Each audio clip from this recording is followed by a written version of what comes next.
Ya se pronunció el bloque comunitario. Hagamos un resumen de lo que dijo la presidenta Ursula von der Leyen. ¿Cuál es el ambiente que se respira en la capital europea?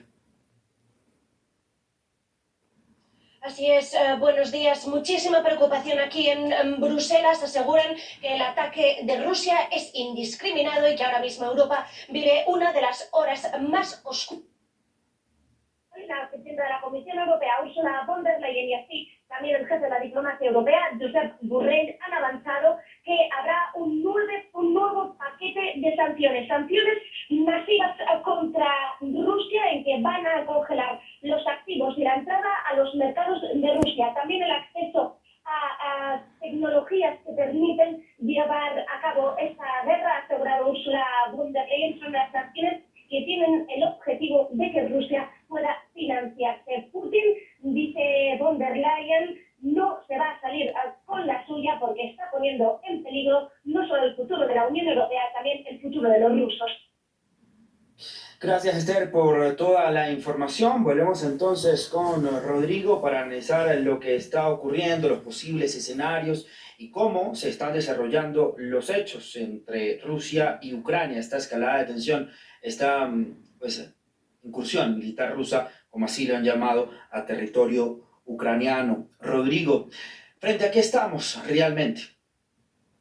Pues es una pregunta compleja y admite numerosas variables, Raúl. Creo que es importante también para nuestra audiencia intentar explicarles de dónde viene la fijación histórica de Vladimir Putin con respecto a Ucrania. No estamos ante un conflicto internacional convencional. En la tradición nacionalista, militar de Rusia, Ucrania ha jugado siempre un rol fundamental. En primer lugar, siempre constituyó un cinturón territorial de suma importancia estratégica entre Europa y el imperio de los zares. ¿A qué me refiero? A que cualquier ejército europeo, desde las épocas de las guerras napoleónicas, para poder llegar a Moscú, tenía que atravesar las planicies despobladas de Ucrania, lo que siempre le permitía a las fuerzas armadas imperiales de Rusia replegarse para contraatacar en el marco de durísimos inviernos, al cabo de los cuales obtuvieron no pocos triunfos militares. Hay algo más importante además de esta concepción estratégica del problema. En el ethos cultural de la nación rusa, el Rus de Kiev, este principado medieval del que nació el imperio ruso y con él la realidad que hoy vincula a Bielorrusia, Rusia y Ucrania, también juega un espacio íntimo en la colectividad rusa. Para muchos rusos tradicionales es muy complejo aceptar que Ucrania, ya independiente, está intentando construir su propio discurso nacional autónomo, lejos de la influencia del Kremlin, y a veces, y con mayor razón si vienen combatiendo en una guerra tan dura desde el año 2014, rechazando la influencia del Kremlin. También es importante señalar que Ucrania, en la época de la Unión Soviética, fue sumamente importante a nivel geopolítico, y no solamente por Crimea y su base militar, sino porque también fue el lugar de origen de estadistas que llegaron a lo más alto del poder soviético, el más popular de los cuales fue sin duda Nikita Khrushchev. Creo finalmente que también podemos referirnos a este problema abordándolo desde la perspectiva de lo que significa una potencial recuperación de algún espacio territorial ucraniano para Vladimir Putin. Sencillamente significaría que el legado principal del presidente Putin al cabo de su largo gobierno al mando de la Federación Rusa, habría contribuido, aunque sea por medios militares que podríamos catalogar de deplorables, en corregir, reformular en beneficio de Moscú el desbarajuste geopolítico que implicó la caída de la Unión Soviética. Es decir, Vladimir Putin habría finalmente recuperado la posición de fuerza estratégica geopolítica de su país.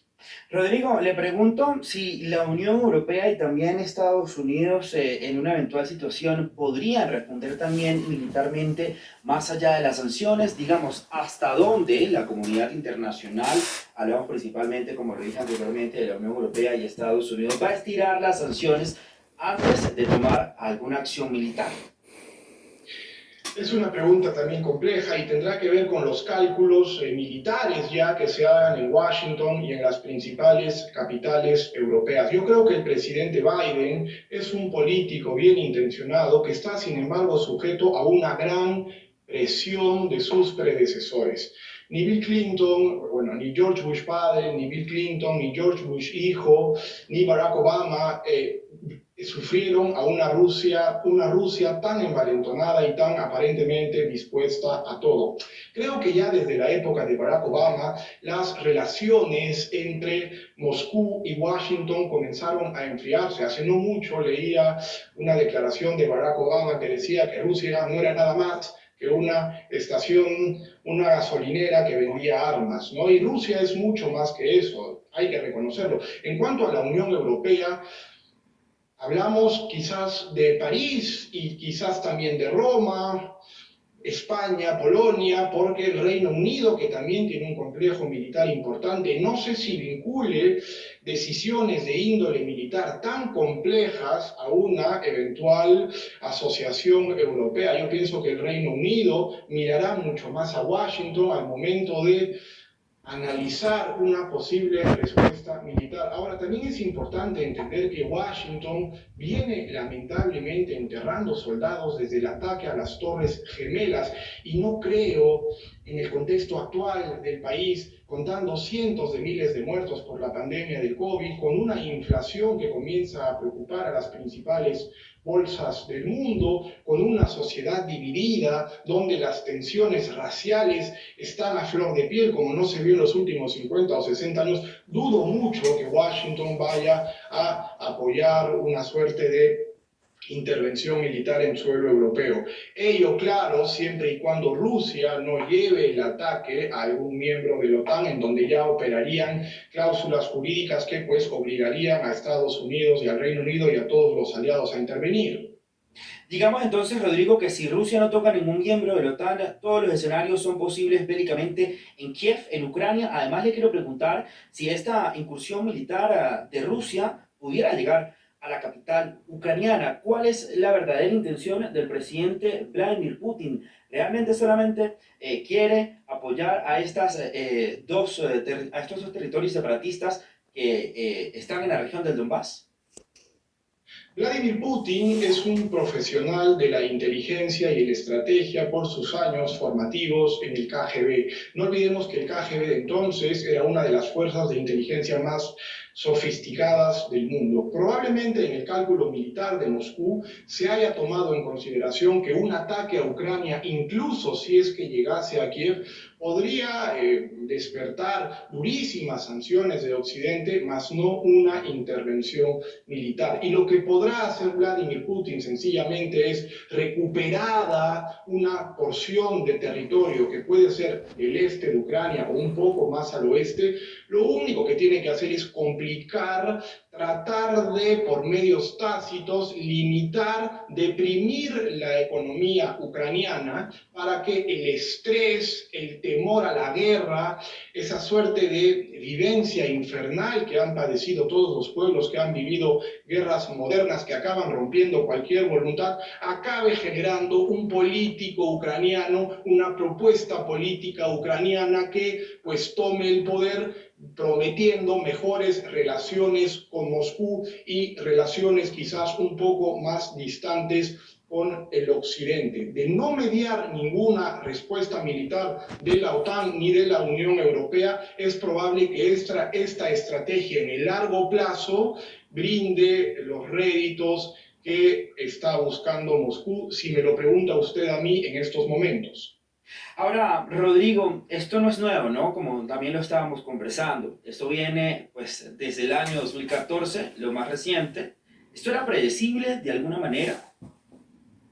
Era predecible en tanto los movimientos militares de las Fuerzas Armadas rusas, ya fuesen en la zona de Bielorrusia, en la zona de la frontera oriental de la Federación Rusa o en el frente, digamos, del sudoeste ruso de Crimea, eran públicas. Numerosos influencers, personas con sus celulares, imágenes satelitales, pues mostraron la inmensa movilización militar que incluía ya hospitales de campaña en las fronteras de Ucrania. Y a mí por eso, de cierta forma, me resulta criticable que, sabiéndose ya que el ataque venía, no se haya bajado los ánimos fundamentalmente en Kiev. Si vemos un poco las reacciones de algunos blogueros ucranianos o personalidades de Ucrania, está muy palpable este discurso nacionalista, pues que señalaba que estaban dispuestos a todo, a luchar contra Rusia, a derrotar a Putin. Si uno sigue a las Fuerzas Armadas de Ucrania en el Twitter, por supuesto que más parecía que los que querían combatir eran los ucranianos antes que los rusos. Y tampoco podemos culparlos, porque ellos podrían decirnos, oye, pero desde el año 2014 estamos combatiendo, pero habida cuenta de la movilización general que parecía cambiar completamente la realidad del conflicto que venía sucediendo, no sé si debió la misma Kiev contribuir a desescalar el conflicto y a decirle fundamentalmente al presidente Biden y al presidente Vladimir Putin, por favor, hablen ustedes que nosotros no queremos ser la zona de guerra, la zona de destrucción de terceras potencias. Ucrania, en la historia durísima del siglo XX, fue desangrada en el marco de una lucha sin cuartel entre dos dictadores atroces como Joseph Stalin y Adolfo Hitler. Y siento que, de alguna forma, salvando las distancias, claro está, porque no estamos ante dictadores ni como Stalin ni como Hitler, siento que Ucrania se arriesga a convertirse en una zona de guerra que diezmaría a su población y a su economía, ciertamente. Rodrigo, entonces le quiero preguntar si Ucrania tiene realmente las posibilidades militares para, pues, no dejarse vencer por el ejército ruso. En tanto la OTAN o la Unión Europea no suministre el material que necesita y que mucha gente sabe que necesita Kiev, Ucrania no tiene ninguna manera de defenderse de este ataque ruso. Decía soviético porque su pregunta me traía a colación la guerra de invierno entre Finlandia y la Unión Soviética en los primeros años de la Segunda Guerra Mundial, cuando un ejército muy pequeño, en el marco de esas difíciles condiciones invernales del territorio finlandés, logró detener a una maquinaria soviética que venía duramente diezmada por las purgas internas de Stalin. Esa no es la realidad actual de las Fuerzas Armadas de Rusia. Es probable que ya hace algunos años, pues el complejo militar industrial ruso es muy poco dado a la improvisación. Es muy probable que ya hace algunos años Moscú, en el plano de su inteligencia y su estrategia político-militar a largo plazo, haya predispuesto a recuperar porciones del territorio ucraniano y lo haya hecho en estos momentos en que el mundo ha sido severamente golpeado por la pandemia del COVID. Estados Unidos y la Unión Europea e incluso China, que es otro actor relevante, todos tienen sus problemas y nadie realmente tiene la voluntad de intervenir haciendo las cosas que realmente hacen falta a favor de Kiev. Rodrigo, también pues le quiero preguntar si Rusia realmente jugó con éxito su táctica del engaño, la maskirovka. Lo intentó, yo diría que Rusia lo intentó, y precisamente la reacción del presidente Biden quiso contrarrestar esa tradicional estrategia rusa, llamando la atención del mundo respecto de la movilización militar, que era prácticamente pública para todos, si es que uno investigaba un poco por las redes sociales. Lo que ha sucedido es que algunas intervenciones, como por ejemplo las del canciller alemán, declarando que no enviarían material militar letal a Ucrania, o las de Boris Johnson en Inglaterra señalando que ningún soldado británico combatiría en territorio ucraniano, o las del mismo presidente Biden de que ningún norteamericano pelearía en ese duro invierno contra este ejército tan sofisticado. Yo pienso que eso marcó la decisión del presidente Putin y él cree hoy día, y probablemente esté en lo cierto para desmedro de los pobres ucranianos, que no se enfrentará realmente en el plano militar contra ningún rival temible. Y no olvidemos, también es importante, Raúl, señalar algo fundamental.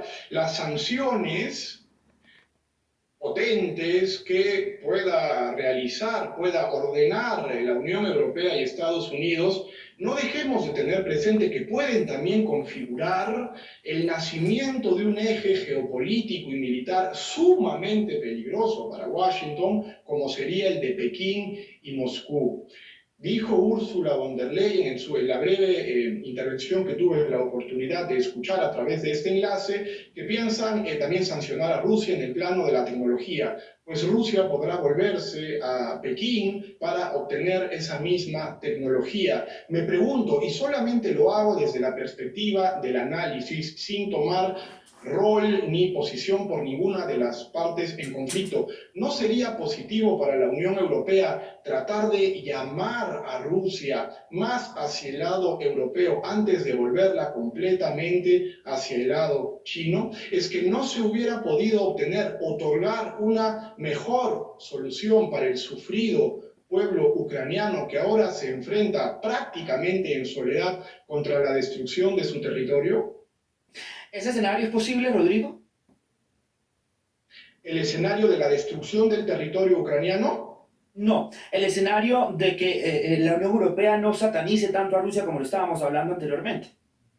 Yo creo que sí, y de hecho a ello apuntó la visita del presidente Macron, que se reunió con el presidente Putin y donde él planteó, sin consultárselo a Kiev, de acuerdo a ciertos cables de inteligencia, la opción de la finlandización de Ucrania. La finlandización de Ucrania, pues, de cierta forma limita la independencia ucraniana, y yo creo que el presidente Macron encontró en esta salida una solución potencial que pudiese calmar las ansias de Moscú, porque tampoco hay que dejar de reconocer, y lo he hecho en otros despachos también, que Vladimir Putin tiene razón en un asunto legal muy sencillo. Para Ucrania, hoy día, la ocupación de Crimea, llevada a cabo por las Fuerzas Armadas de la Federación Rusa, constituye un acto de guerra que está ocurriendo mientras nosotros tenemos esta charla.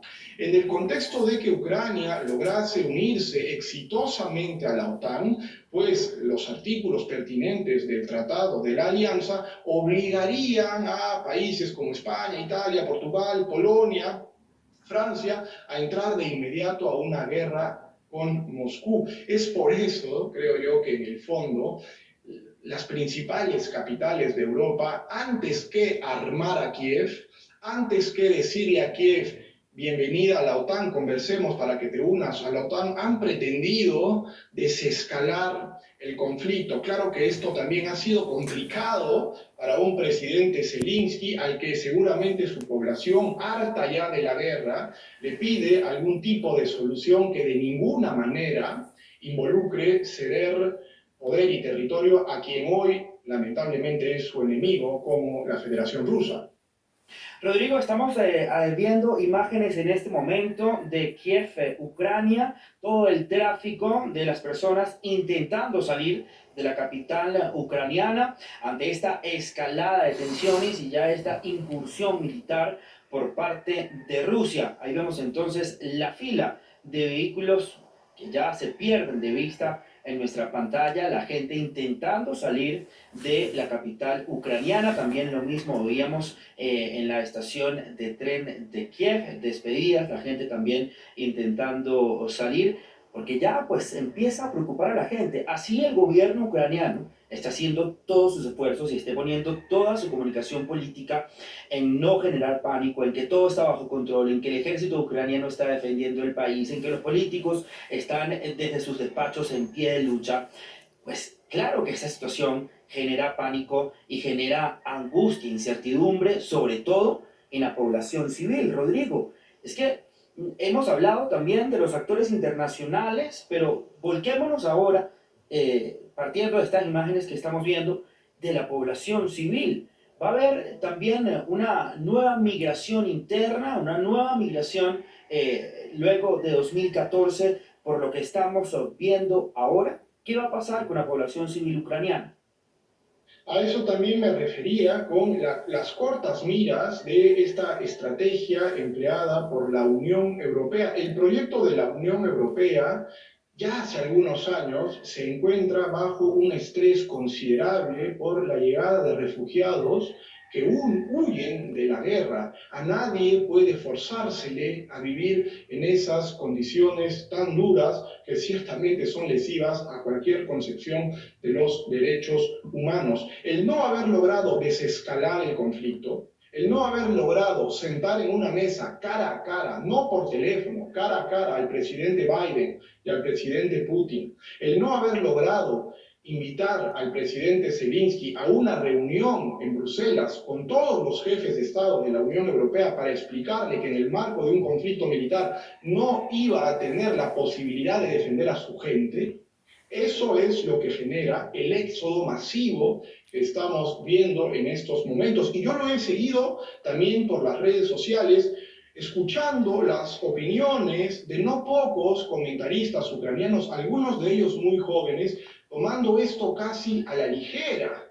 Yo pienso que en el fondo ellos pensaron que Vladimir Putin no iba pues a escalar este conflicto tal y como estamos viendo que está sucediendo. Y pienso que al respecto, Raúl, también tiene que ver con una suerte de subestimación que ya desde hace algunos años algunas capitales europeas o think tanks o institutos, incluso universidades de los Estados Unidos, vienen elaborando sobre la representación que tiene Rusia en la actualidad.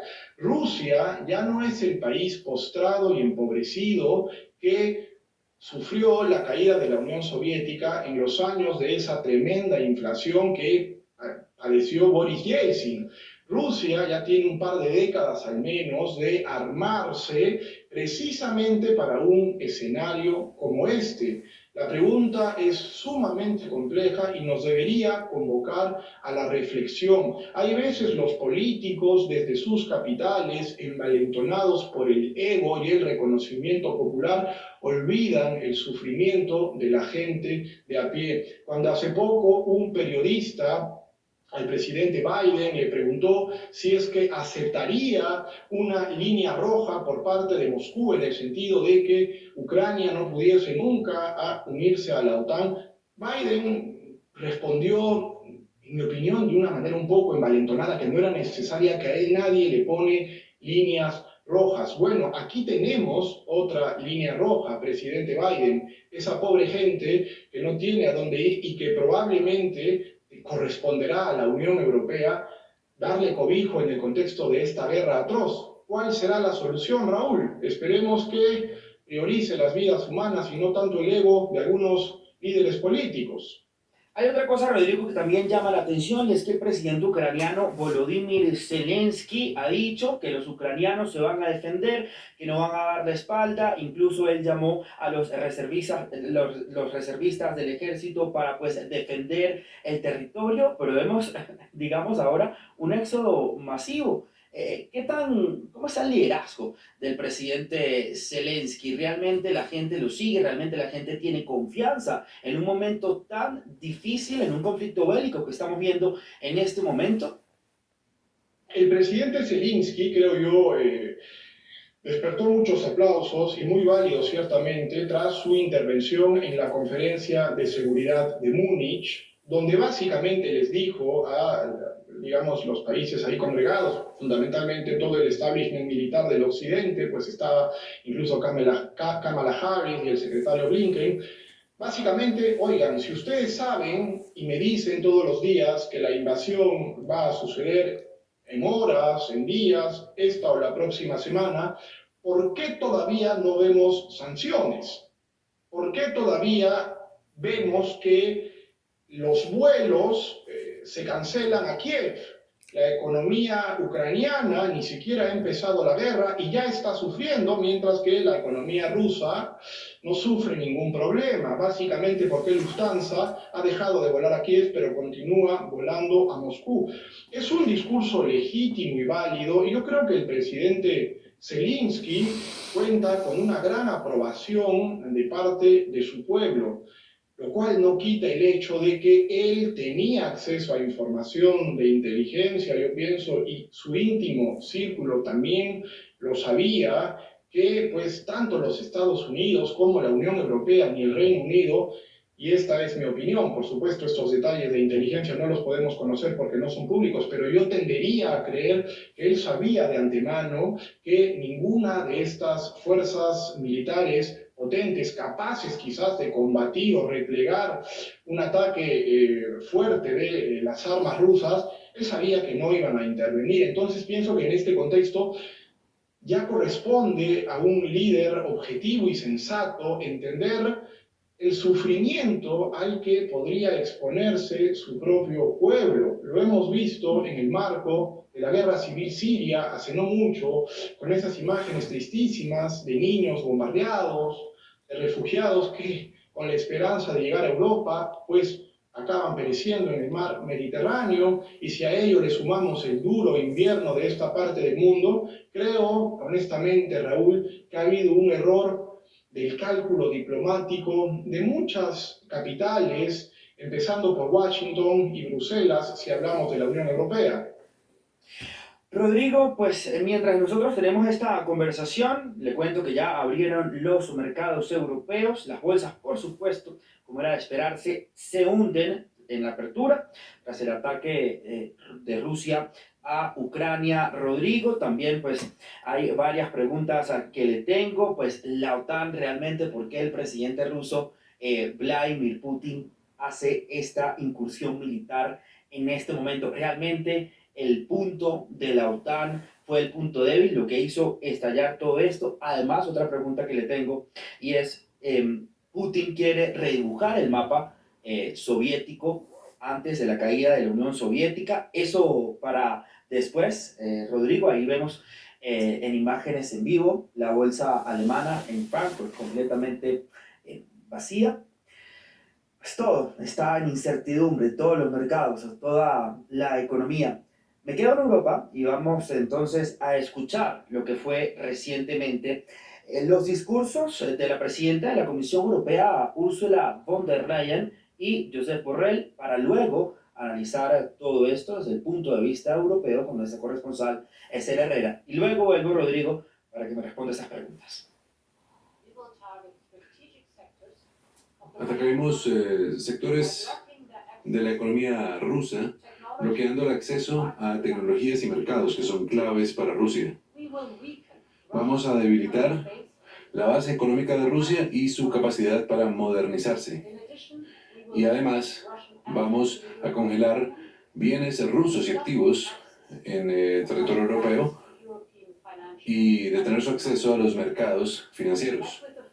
Como con el primer paquete de sanciones, estamos alineados con nuestros socios, Canadá, Estados Unidos y también Japón y Australia, por ejemplo. Estas sanciones están diseñadas para golpear los intereses del Kremlin y su habilidad para financiar la guerra. Estas son las horas más oscuras para Europa desde el final de la Segunda Guerra Mundial, y un poder mayor nuclear atacó a un país vecino y está amenazando con represalias contra cualquier otro estado que llegue a rescatarlo. Esto no es solamente la mayor violación de la ley internacional, sino que también es una violación del principio básico de la coexistencia humana. Está costando muchas vidas con consecuencias desconocidas.